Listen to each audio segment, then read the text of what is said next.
everybody, Miss Rachel at Farmingdale Public Library here, and today I'm going to show you how to make your own macaroni and cheese from scratch. For this activity, you will need a large bowl or a soup mug to microwave it in. You'll need access to the microwave.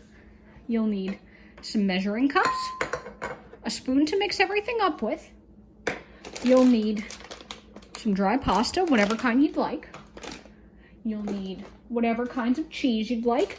I'm going to be using today Gruyere and a Mexican cheese blend, but you could use whatever kind of cheese you'd like. You'll also need some milk.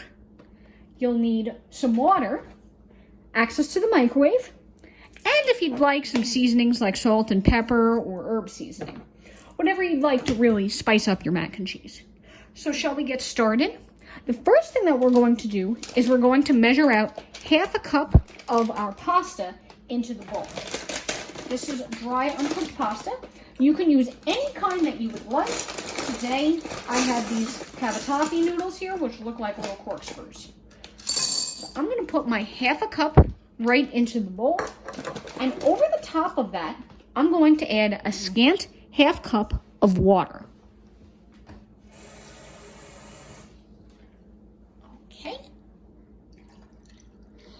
So as you can see right now, I have some wet noodles in a dish. I'm going to put this into the microwave for 2 minutes to start. After 2 minutes, I'm going to take my spoon here and I'm going to stir the noodles and put it back in for another minute. I'm going to do that one more time and keep going until the noodles are just al dente.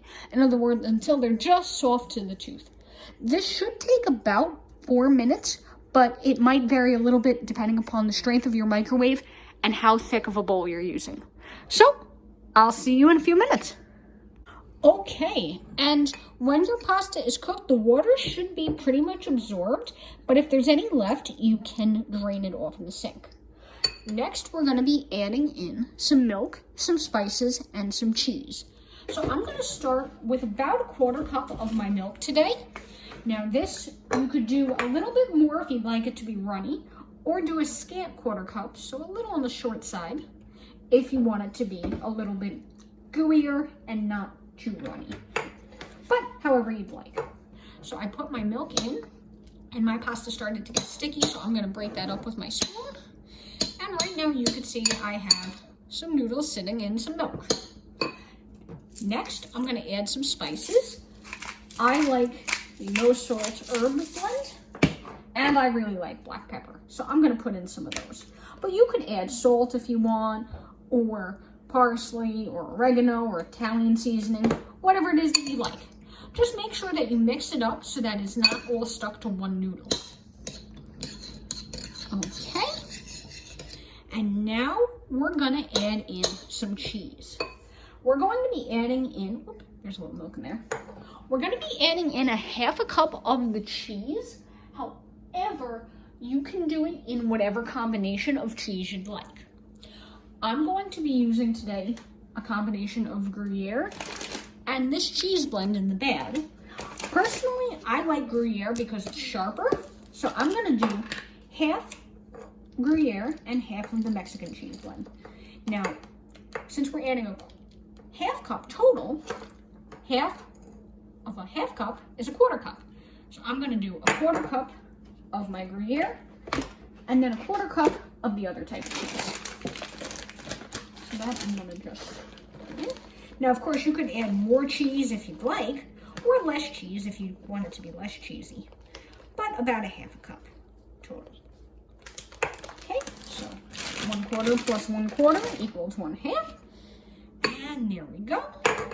I'll also add in this little bit of extra that I spilled.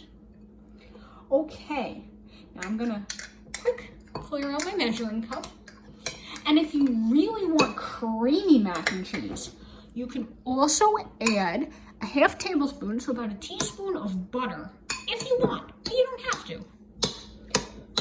So I'm gonna just stir that up so that all the spices are blended together and the cheese is all mixed together. So it's not one type of cheese in one area and another type of cheese in a different area. Now this kind of mac and cheese tastes best if you use a mixture of a sharp cheese like a sharp cheddar, and then something more mild, like mozzarella. Today, I'm using Gruyere as my sharper cheese. Okay, and when you have that all mixed together, we're gonna pop this back into the microwave for another minute, possibly 2 minutes, or until the cheese is just melted. This could vary a little bit depending upon what kind of cheese you're using, and if you're already using pre-shredded cheese, or if you're using a block of cheese that you're cutting up yourself. If you're cutting it up yourself with a grown-up's help, it might take a little bit longer just because the pieces will be bigger. But I'll see you in about a minute. Okay, my friends, and when you take this out of the microwave, be careful because the cheese will be very hot like lava. As you can see, right now, it's still a little runny in the bottom of my bowl, and it's not totally covering my cheese. Or rather, my cheese isn't totally covering my noodles. I'm going to take my spoon, and I'm going to start mixing this up, because this is going to continue to cook still for another minute, just based on the heat of my bowl. But as I mix it up, the noodles are going to absorb up the rest of that milk if there's any left in the bottom of your bowl. And there we go. We have some nice, ooey gooey, sticky, yummy, homemade mac and cheese. And if you let it stand for a minute, the rest of the liquid should be absorbed. Just keep giving it a stir so that the cheese doesn't all clump up and stick to the bottom of your bowl. So I hope you had a good time making mac and cheese from scratch with me, and I'll look forward to seeing you again soon at some of our other programs. Have a great day, everybody, and enjoy. I'll see you soon. Bye-bye.